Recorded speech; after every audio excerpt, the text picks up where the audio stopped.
You will hear a parent discussing his son's school report with his tutor.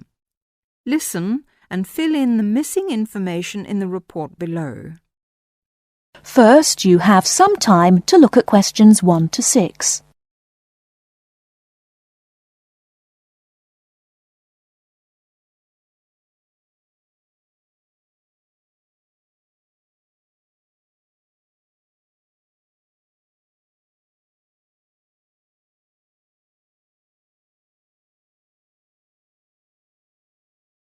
Now we shall begin.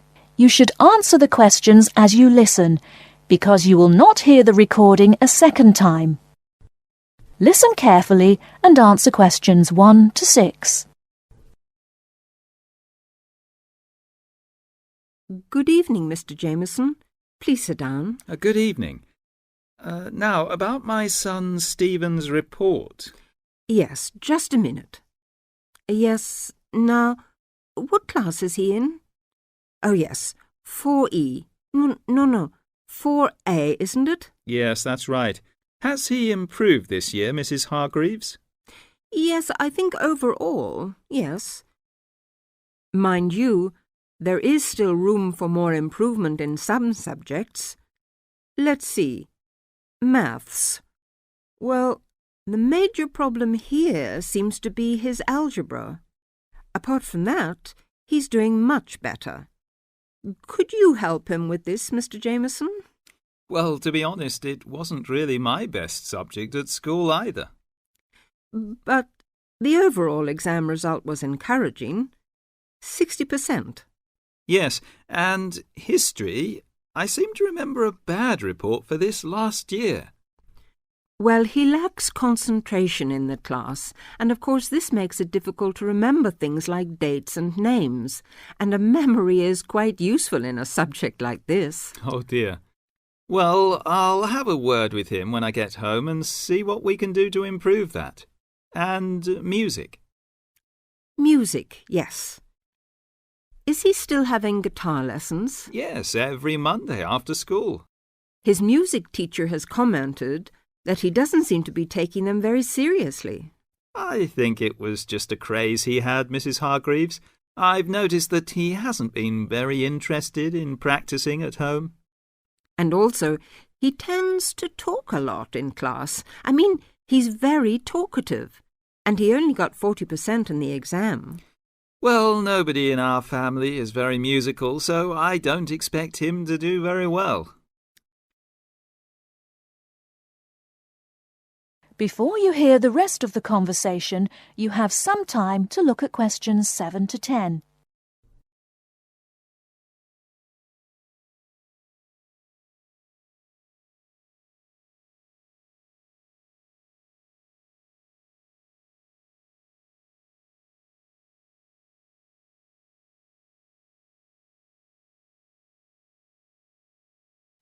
Now listen and answer questions 7 to 10.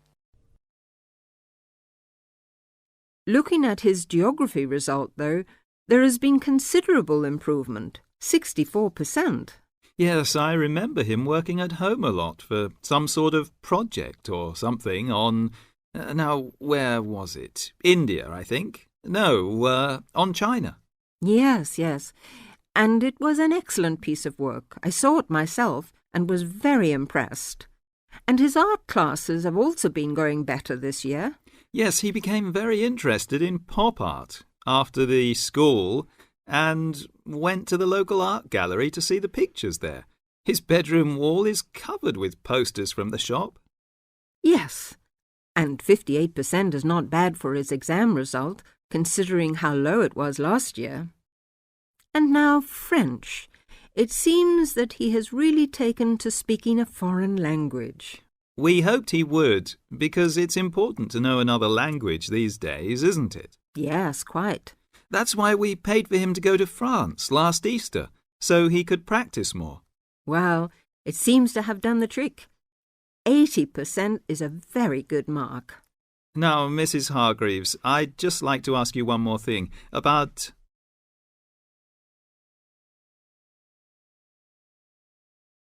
That is the end of part 1. You now have half a minute to check your answers.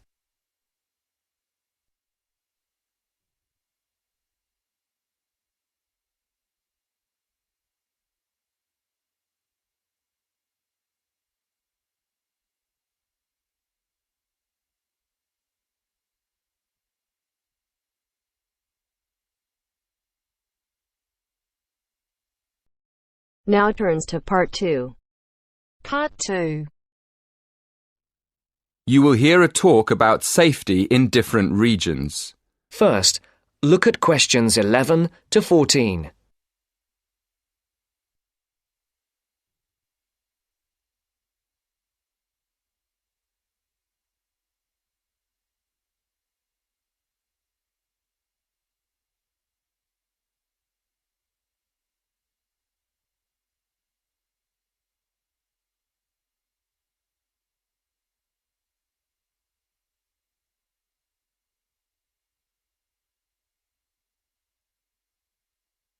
Listen carefully. Good evening, everyone. It's great to be here to talk to you about staying safe on holiday. Before I came this evening, I did a little research on where students like to go for their holidays and came up with 2 different regions, Latin America and India. So, I've been looking at the crime figures for both areas, and I thought I'd start by talking a bit about that. Then I'll give you some advice about how to avoid becoming a victim of crime. Okay, first of all, let's look at what kinds of crime are committed most in different regions. Okay, I'll start with India. Generally, India isn't thought of as a dangerous place for individuals, but there has been an increase in handbag theft in recent years. So keep an eye on your bag when you're out in the street. Right. Now, let's look at Latin America. Of course, you do realise that not all Latin American countries are the same, but it is true to say that guns are used in a high percentage of crimes across the region. Looking at the figures, it seems that gun crime is a serious problem throughout. Before the broadcast continues, look at questions 15 to 20.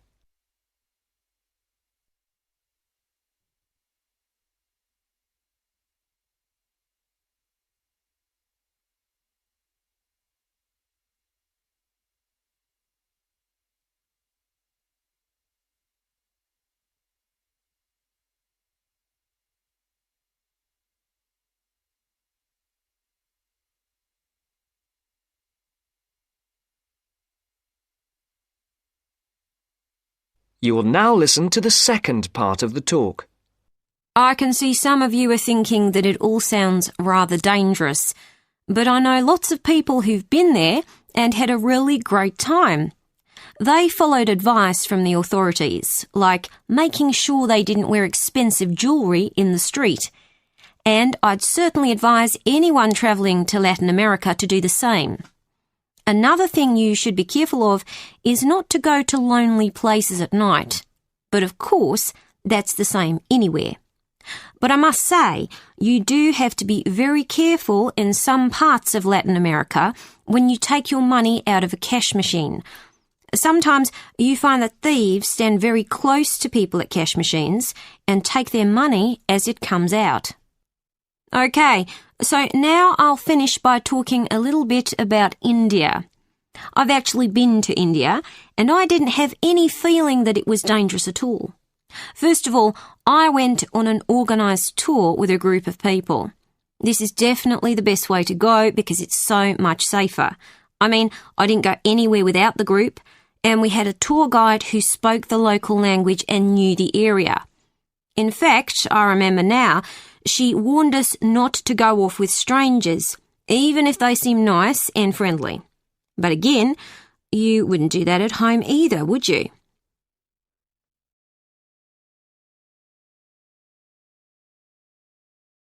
That is the end of Part 2. You now have half a minute to check your answers.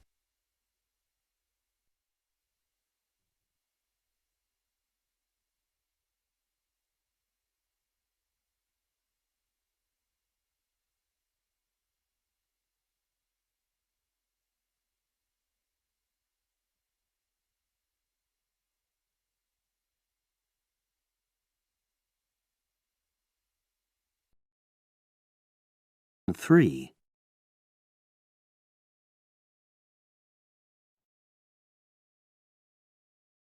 CD 3. Test 5, Section 3.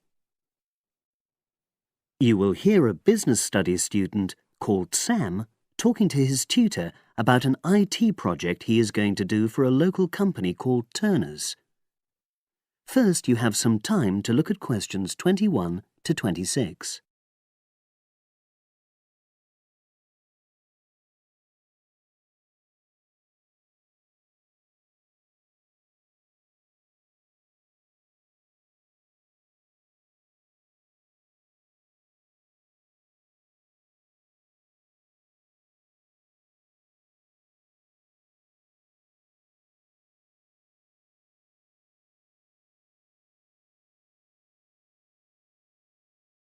Now listen and answer questions 21 to 26. Hello, Sam. Come in and sit down. Thanks. You're here to discuss your company-based IT project, aren't you? Yes, I've been to see the manager and he's given me a lot of ideas about projects that the company would find useful, but I wanted to ask your opinion about them before I choose one. Yes, that's fine. Now, this company's called Turner's, isn't it? That's right. It's a small engineering company. They make machine components for trade use. They're well established. They started in 1976, but they're a bit old-fashioned. Okay. And what kind of projects did Turner's suggest you could do for the company? Well, they want some improvements made to their customer database. The one that they've got at the moment isn't very useful in some ways. I had a quick look at it. That would be a very straightforward project, and it'd be simple enough to evaluate, but I don't think you'd get enough out of a project like that. You wouldn't learn anything new. Well, another project they suggested is to do with their online sales catalogue. At the moment, customers can look at their products, but they can't actually order them online, which must affect their competitiveness. But I said I thought it would take too long. It's quite a big task. You're right. It's too much for the time you've got. It's a pity, though. Then they want some help with their payroll system. At the moment, the way they calculate pay involves a lot of manual accounting. I suggested they could have a system where employees register electronically when they arrive and leave work, so the hours they do could be transferred automatically. I think you'd get a lot out of a project like that. It would extend your skills, but it wouldn't be too much to take on. A student did something similar a couple of years ago, but this is slightly different. Well, then they need help with their stock inventory. They do everything manually. Really? Yes, and it takes so much time. It's probably very inaccurate, too. An electronic inventory would probably be the biggest single benefit for the company. I'm surprised they haven't had it done before. I know. Then they wanted to improve their internal security. The manager had visited other companies where the staff use swipe cards to access various areas of the building. It sounded useful, but the trouble is I'm not really sure how to do it. Well, I think you're right in that assessment. At the moment, it's probably a bit beyond your level of knowledge. Is that all? Just one more. Customer service. They want to be able to collect feedback from their customers in a more systematic way. At the moment, it's a bit of a mess, and they probably lose business as a result. Would that involve you going to see customers at their own premises? Because in that case, you might have to do a fair amount of traveling, and that would incur expenses that haven't been agreed with these companies. I never thought of that. Well, it might not be a problem, but it's something that needs clarifying. Well, I hope that's been helpful in narrowing down the options. Yes, it has, thanks. I'll be able to make a decision now. But while I'm here, can I talk to you about coursework? Sure. Now you have some time to look at questions 27 to 30.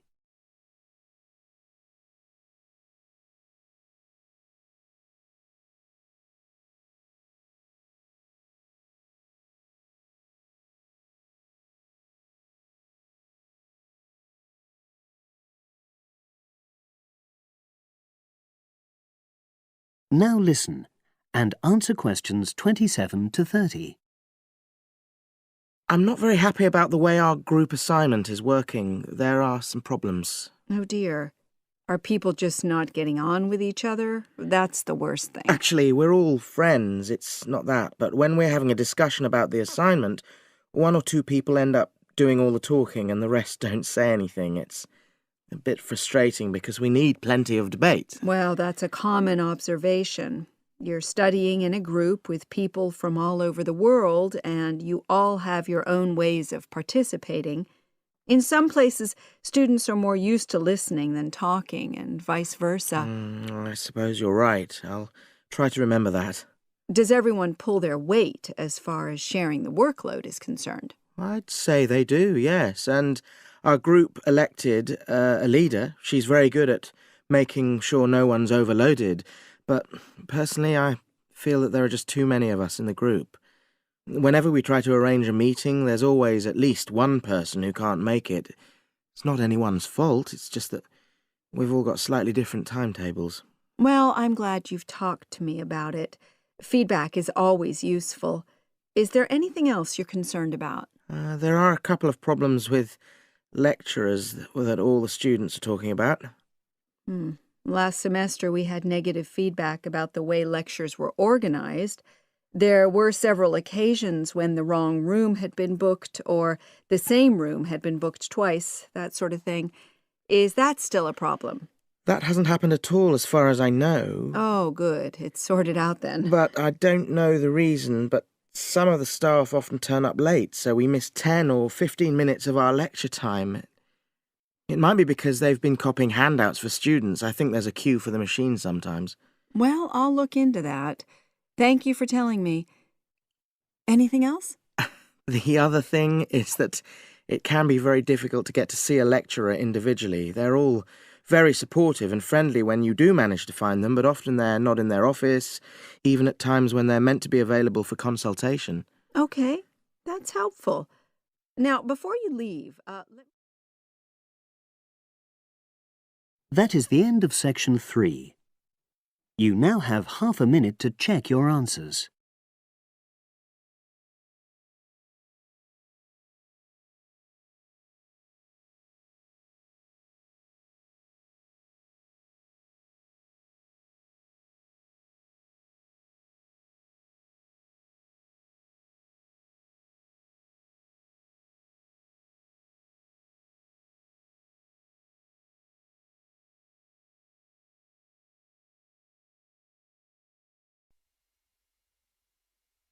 Now turns to Part 4.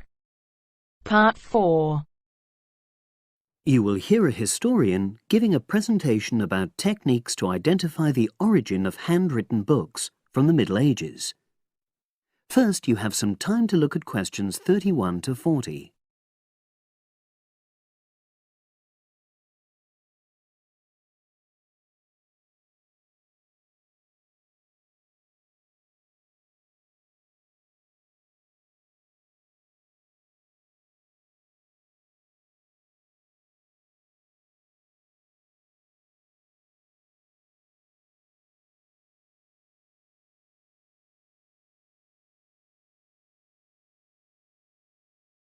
Now listen and answer questions 31 to 40.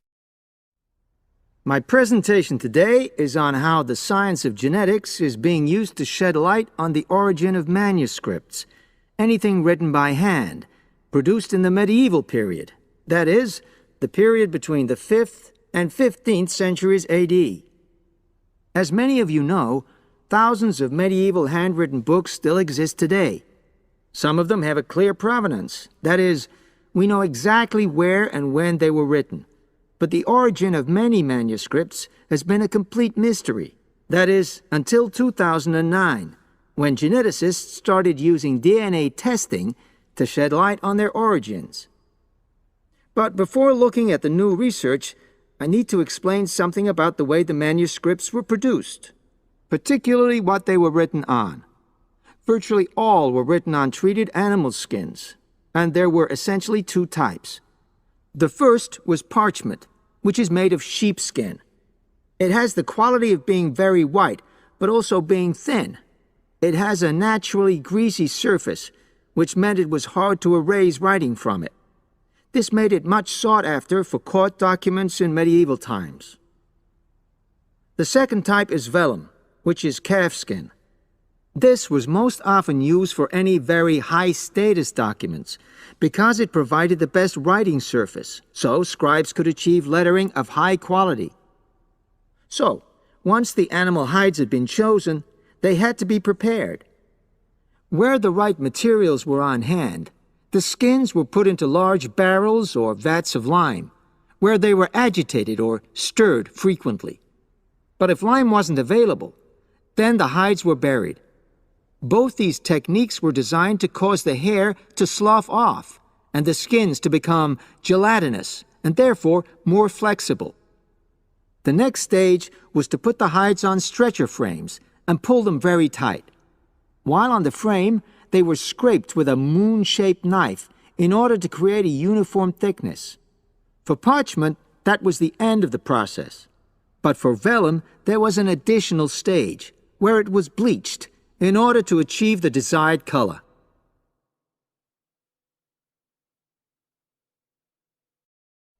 So, what does all this preparation mean for the quest to identify the origins of mystery manuscripts?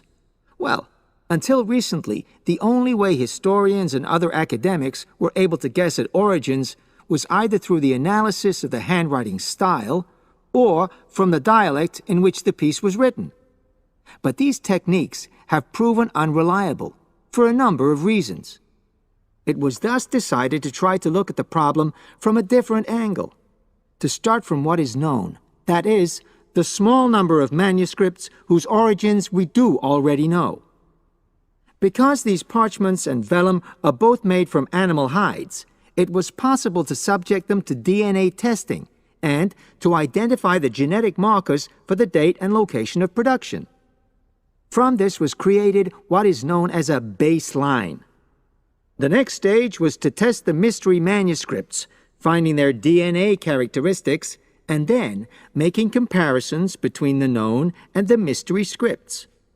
Genetic similarities and differences enabled the scientists to gain more information about the origins of the many manuscripts we had known virtually nothing about up to that point.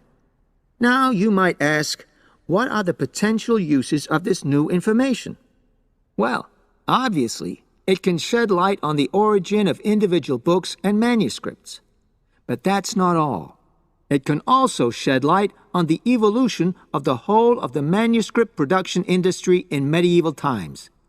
And because that was such a thriving business, involving very large-scale movements right across the globe, the new data in turn help historians establish which trade routes were in operation during the whole millennium. Now, if anyone has any questions... That is the end of part 4. You now have half a minute to check your answers.